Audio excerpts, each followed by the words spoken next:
This video is sponsored by Ram Ram Group of Companies, co-sponsored by Nature House and Bhaiya Ji Silver Coated Ilaichi। जी हाँ, बिल्कुल सही बात है। ये दरअसल लॉबिंग करने के लिए दिल्ली दरबार तक पहुंचना पड़ा योगी आदित्यनाथ को।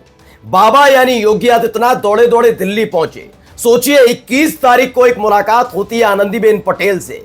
लगा था हालात को काबू कर लिया जाएगा, लेकिन वो हालात वक्त के तरह रेत की तरह हाथ से फिसलते नजर आ रहा है। और अब स्थिति ये हो गई, सीधे उन्हें दिल्ली पहुंचना पड़ा। लेकिन सबसे बड़ी बात यह रही, जब वो दिल्ली पहुंचे, क्या नरेंद्र मोदी साहब या अमित शाह से मुलाकात हो पाई? नहीं। यही खबर तो आपको दिखाऊंगा ही। दूसरी तरफ आपको दिखाऊंगा कि जहां एक तरफ योगी आदित्यनाथ लखनऊ में उत्तर प्रदेश में मौजूद नहीं थे, दिल्ली में लगातार इस बात की कवायद कर रहे थे कि उनकी कुर्सी बची रहे, तो वहीं दूसरी तरफ केशव प्रसाद मौर्य ने कुछ ऐसा कर दिया है जिससे सियासी गलियारा गर्मा गया है। क्या मान लिया जाए योगी आदित्यनाथ की कुर्सी छिनने वाली है? क्या वाकई ये 48 घंटे भारी पड़ने जा रहे हैं और जल्द ये ऐलान भी होने वाला है? नमस्कार, मैं हूं प्रज्वल गौतम और आप देख रहे हैं खबर चौक। आज की बहुत बड़ी खबर बता रहा हूं।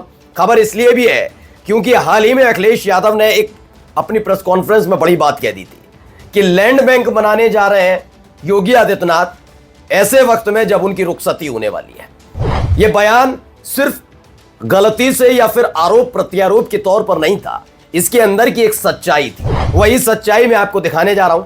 दरअसल योगी आदित्यनाथ दिल्ली दौरे पर पहुंचे। यह दौरा ऐसे वक्त में हुआ है जब लगातार उनके जो प्रतिद्वंदी हैं वो मजबूत होते जा रहे हैं। जिनकी वजह से योगी आदित्यनाथ मजबूत थे, उन्होंने एक कमजोर कर दिया है। खास तौर पर आरएसएस उनसे दूरी बना रहा है और इन सब के बीच न चाहते हुए भी योगी आदित्यनाथ को दिल्ली जाना पड़ा। पहले कुछ तस्वीरें देख लीजिए। यह मुलाकात बहुत महत्वपूर्ण है। दोनों तरफ मुस्कुराते हुए चेहरे, हाथ में गुलदस्ता, एक तरफ योगी आदित्यनाथ तो दूसरी तरफ राजनाथ सिंह। आप कहेंगे मुलाकात तो बड़ी शानदार है, लेकिन यहीं से एक खेल शुरू होता है। यह राजनाथ सिंह से मुलाकात करने की जरूरत क्या आन पड़ी? रक्षा मंत्रालय से संबंधित ऐसा कौन सा काम पड़ गया योगी आदित्यनाथ को? तो मैं आपको समझा देता हूं। दरअसल राजनाथ सिंह रक्षा मंत्री, ये बात सच है, लेकिन राजनाथ सिंह बीजेपी के अंदर उस कैंप में शामिल है जो मोदी शाह का एंटी माना जाता है। बिल्कुल सही सुन रहे हैं। आपको याद होगा राजस्थान में जिस तरीके से विधानसभा चुनाव के फौरन बाद खेला होना शुरू हुआ था। आपको पता होगा कि वसुंधरा राजे सिंधिया नाराज चल रही थी, उनके समर्थक नाराज चल रहे थे। किसी और को नहीं, मोदी शाह नहीं पहुंचे थे राजस्थान। कौन गया था? राजनाथ सिंह को लगाया गया था कि आप जाइए, आपकी बात वसुंधरा राजे सिंधिया सुन लेंगी। वहीं उसी मीटिंग में वसुंधरा राजे सिंधिया को एक पर्ची पकड़ाई थी और उसमें नाम लिखा था भजन लाल का कि बहन जी मेरे कहने पर आप करिए।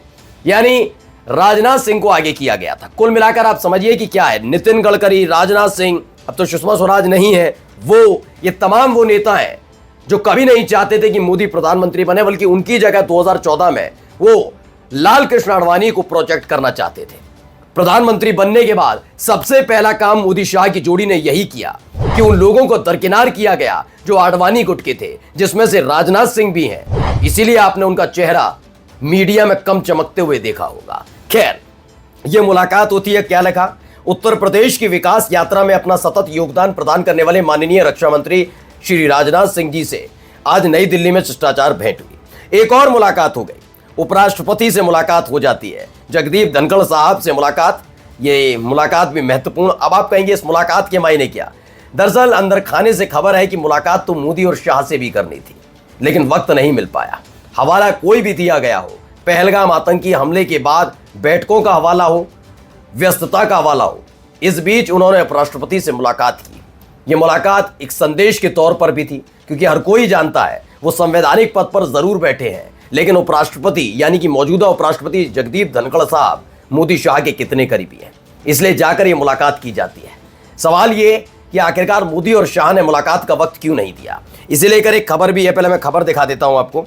एबीपी न्यूज की खबर है, सीएम योगी की रक्षा मंत्री राजनाथ सिंह से मुलाकात। उपराष्ट्रपति जगदीप धनखड़ के आवास पर भी पहुंचे। उत्तर प्रदेश देश का सबसे बड़ा राज्य है और यहाँ की विकास परियोजनाओं में केंद्र सरकार की बड़ी भूमिका रहती है, चाहे वो गंगा एक्सप्रेस वे जैसी बड़ी परियोजना हो या प्रधानमंत्री आवास। तमाम तरीके से इसे ढकने की कोशिश है। मैं फिर कहता हूं कि रक्षा मंत्री राजनाथ सिंह से मुलाकात का मायने कुछ होते ही नहीं है। आप अमूमन लगाकर देखिए किसी राज्य का, खास तौर पर वो राज्य जिसके जो कश्मीर जैसा राज्य हो या फिर अरुणाचल प्रदेश की बात हो, ये वो राज्य मैं मान सकता हूं जो बहुत सेंसिटिव माने जाते हैं और बॉर्डर से ना केवल सटे हुए, सटा हुआ तो उत्तर प्रदेश भी, लेकिन उस स्तर पर संवेदनशील नहीं है जितना कश्मीर या फिर अरुणाचल प्रदेश या बाकी हिस्से। ऐसे में उत्तर प्रदेश के, आपने अमूमन देखा होगा, रक्षा मंत्री से मुलाकात का कोई मायने नहीं होते। ये मुलाकात का जो मायना है वही है। और अब आपको दिखाता हूं एक तस्वीर जिसने उत्तर प्रदेश के सियासी गलियारे को हिलाकर रखा है। सबसे पहले इस तस्वीर को देखिए। मैं इस तस्वीर का मायने भी आपको समझाने जा रहा हूं। 28 अप्रैल 2025 आज जनपद लखनऊ का सार्वजनिक कार्यक्रम होता है। क्या था? सुबह 11 बजे रखा गया मार्स ऑडिटोरियम, इंदिरा गांधी प्रतिष्ठान, लखनऊ। उद्यान एवं खाद्य प्रसंस्करण विभाग द्वारा आयोजित प्रथम औद्योगिक उन्नयन गोष्ठी में होंगे सम्मिलित। कौन जाएंगे? केशव प्रसाद मौर्य। अब जरा इस पोस्टर को जरा एक बार गौर से देखिए। इस पोस्टर में आपको कुछ अलग नजर आ रहा है, कुछ ऐसा नजर आ रहा है जो अटपटा सा लगे? कुछ भी नहीं। प्रधानमंत्री हैं इसमें, आपको जेपी नड्डा भी दिख रहे होंगे। नहीं, अमित शाह का मतलब ही नहीं है। क्या योगी आदित्यनाथ भी हैं और केशव प्रसाद मौर्य भी हैं? नहीं समझे? अब मैं आपको समझाता हूं कि चर्चा का विषय क्या है। अब इस तस्वीर को जरा गौर से देखते चलिए। आपको उसमें सबसे पहले नरेंद्र मोदी साहब नजर आएंगे, उसके बाद जेपी नड्डा साहब नजर आएंगे। नरेंद्र मोदी साहब और जेपी नड्डा साहब के कद का अंतर देखिए। फोटो के हिसाब से आपको नरेंद्र मोदी का फोटो बड़ा नजर आएगा, जेपी नड्डा का उनसे छोटा नजर आएगा। ठीक है, उनसे छोटा नजर आएगा योगी आदित्यनाथ का। होना भी चाहिए, शायद यही एक प्रोटोकॉल भी होता है। लेकिन उप मुख्यमंत्री होने के नाते केशव प्रसाद मौर्य का फोटो योगी आदित्यनाथ से थोड़ा छोटा होना चाहिए। इस पूरे एंगल को देखकर समझिए कहां आपको केशव प्रसाद मौर्य का फोटो योगी आदित्यनाथ से छोटा नजर आता है। आप कहेंगे इसमें बड़ी बड़ी बात है। हर एक चीज का संकेत होता है। ये संकेतों को लोकसभा चुनाव के परिणाम के बाद इस देश की मीडिया लगातार दबाने की कोशिश कर रही थी कि बीजेपी के अंदर खाने चल रही इस बगावत को सार्वजनिक नहीं आने देना है।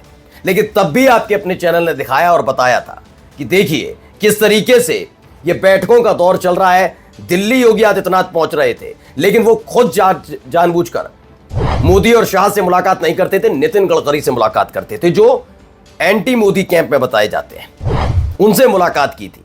क्यों? क्योंकि उस समय आरएसएस का उन पर हाथ था। वो बहुत प्रभावशाली महसूस कर रहे थे। वो दिल्ली पहुंचकर ये एहसास करा रहे थे मोदी शाह को कि लो, मैं तुम्हारे शहर, तुम्हारी दिल्ली में आ गया, राजधानी में आ गया और तुमसे ही मुलाकात नहीं करूंगा। लेकिन अब हालात बदले हैं। हालात ये हैं कि खबर यह है कि आरएसएस ने जब से हाथ पीछे खींचा है तब से खुद दिल्ली पहुंचकर मोदी शाह से मुलाकात करने के लिए ललायत नजर आते हैं। जैसे उत्तर प्रदेश में मोहन भागवत की मौजूदगी में भागवत से मुलाकात के लिए परेशान थे, लेकिन मुलाकात नहीं हो पाई। उस दौर में केशव प्रसाद मौर्य जब जब दिल्ली जाते थे वो मोदी शाह से मुलाकात करके आते थे। अब यहां खेल हो गया है उल्टा। दिल्ली दरबार में हाजिरी लगाने की छटपटाहट ने ये सारा खेल खोलकर तो रख दिया। साथ ही आप देखिए केशव प्रसाद मौर्य ने इस एक पोस्टर के जरिए संकेत दे दिया है कि आने वाले वक्त में जल्द ऐलान हो सकता है कि बाबा की कुर्सी तो गई। नमस्कार। New Public Inter College, Lucknow. Admission open. For more information, call 0522 282232 or 7755 089585.